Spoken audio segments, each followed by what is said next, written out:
All right, this week we're going to be talking about the topic of summations. This is a topic that we introduce in the parent class, and we use it to define the definite integral, which we're working on this week. We also do, I think, one example in the lecture with summations, but if it's not a topic you're familiar with, it does require some practice in order to understand the notation and kind of just get hands-on with it. So we're going to work through 3 examples involving summations today, and then that's what the assignment is going to be on, just evaluating these different summations. So we talked about this in the parent class, but as sort of a recap, this notation here, we have this symbol, which is a Greek letter sigma. It's a capital letter sigma. And it represents the sum of a certain number of terms. Where we get those terms from is the rest of this notation. So you'll notice here in parentheses, and this is not always in parentheses, but if I have more than one term here, then I have to put it in parentheses. I have a function where the variable is, in this case, k. It'll be something different in the other examples, but in this case, it's a k. That variable we call the index of this summation, and you'll see that that variable k appears again down here. What we have here, it says k equals 1, and then up on the top of this sigma, there's the number 6. So this represents values that we will be plugging in to this index to evaluate this summation. We start at this lower value here, this 1. We plug it into the number k, and then we evaluate whatever this function is when I plug that 1 in, and then I count my way up from 1 to 6, counting by whole numbers. So I'd go from 1 to 2. I plug a 2 into k, do the same thing. Then I go to 3, plug 3 in for k, do the same thing. Then 4, then 5, then 6. This tells me where to stop, 6. Once I have plugged in those numbers into this function and evaluated them, I then add everything up. That's what makes it a sum, is we add all of those terms. And then the end result is your answer. So taking a look at this one, we want to add 4 times 1 minus 3. 4 times 1 minus 3.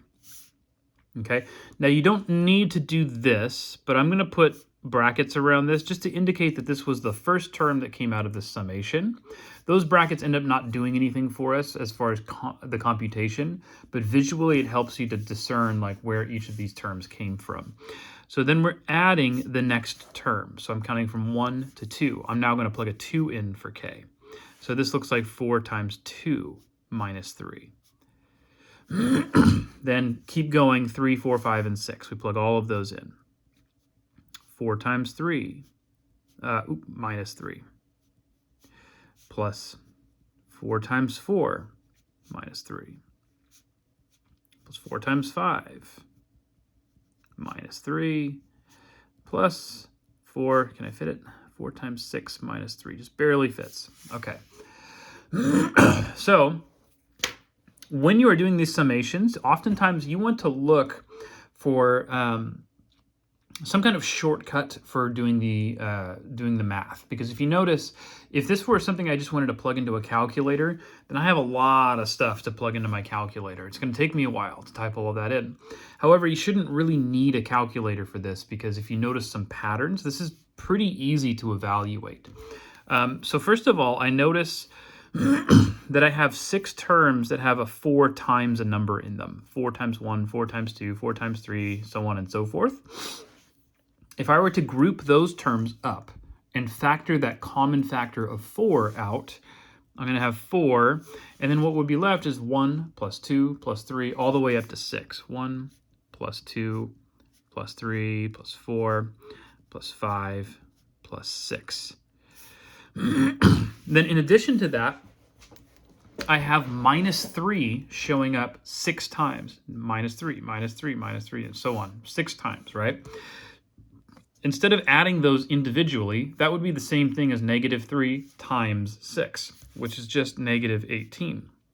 So you see, you don't need to add these one by one if you recognize these patterns. This is the sum of the first 6 consecutive natural numbers, 1 through 6. In a different calculus class, where we deal a little bit more with these summations, I would show you some shortcuts for evaluating specific sums like this one.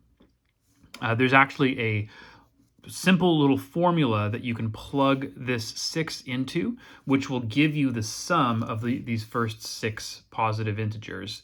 But we're not going to use it often enough for me to throw more formulas at you. So let's instead try to add this in kind of an intelligent way. When I teach like arithmetic and stuff like that, I teach looking for convenient patterns. So if I'm trying to add these 6 numbers, start by looking for things that add up to 10. 4 plus 6, for example, that's 10. So these make 10. Also, 2 and 3 make 5, and another 5, that would be another 10. So I have 10 plus 10 is 20, plus 1, that's 21. If I take this 4 and multiply it to that 21, that would be 84 minus 18. Excuse me. And now I have to subtract 84 minus 18, which is 66. Is that right? Yeah, 66. So this is the sum, okay? So part of the practice here is getting used to the notation, like I said, understanding what this means. But another part of the practice here is a little bit of mental math techniques, understanding that it is not very efficient to do this left to right. Instead, it's more efficient to group up some terms that have similarities, see if things factor out, see if there's any tricks to adding things more efficiently. This is all good stuff to have in your tool belt. Here's our second example. I want to evaluate the sum from j equals 0 to 4 of 10 times 4 minus j quantity squared. All right, so before I even start writing this thing out, excuse me, I can see that I have 10 times something for each term. So just like in the previous example where every term had a 4 times something in it, it helped to group up those terms and factor that 4 out. I can do the same thing here. In fact, if I wanted to, I could keep this summation notation for one more step and just pull the 10 out of that. J equals 0 to 4 of 4 minus j squared. This is the equivalent of, writing all of these terms out and then factoring the 10 out of the sum. So this is a property that summations have. You can pull constants out of them as long as they're being multiplied to your expression here. So now let's work this out. 10 times what? Well, again, I'm starting at 0 and I'm counting my way up to 4, plugging those numbers in for j each time. Now, rather than write 4 minus 0, 4 minus 1 squared, 4 minus 2 squared, that's easy enough to do mentally. If I take a 0 and plug it in for j, 4 minus 0 is 4. So that's 10 times 4 squared. And then the next number I add is going to be when I plug a 1 in for j, 4 minus 1 is 3 squared. I get that. So you can see that these numbers are counting down. When I plug in a 2, I'll get a 2 squared. When I plug in a 3, I'll get a 1 squared. And finally, when I stop at 4, I get 4 minus 4 squared, which is just 0 squared. Okay? Let's work these out. This is 10 times 16 plus 9 plus 4 plus 1. And then there's no real point in writing the plus 0 there because it's not going to change anything in our answer.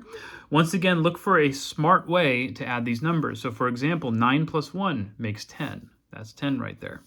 And then 16 plus 4, I can easily see as 20. So that's 20 plus 10, which is 30, times 10 is 300.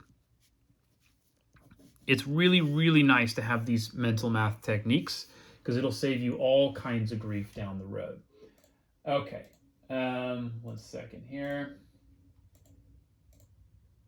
Okay, I have one more example I want to do, and this is a very different example. You'll notice, first of all, we're using a natural logarithm, so a function that we haven't seen in any of these types of examples yet. And also, if you look at the numbers, we're going from n equals 1 to 20. That's a lot of terms.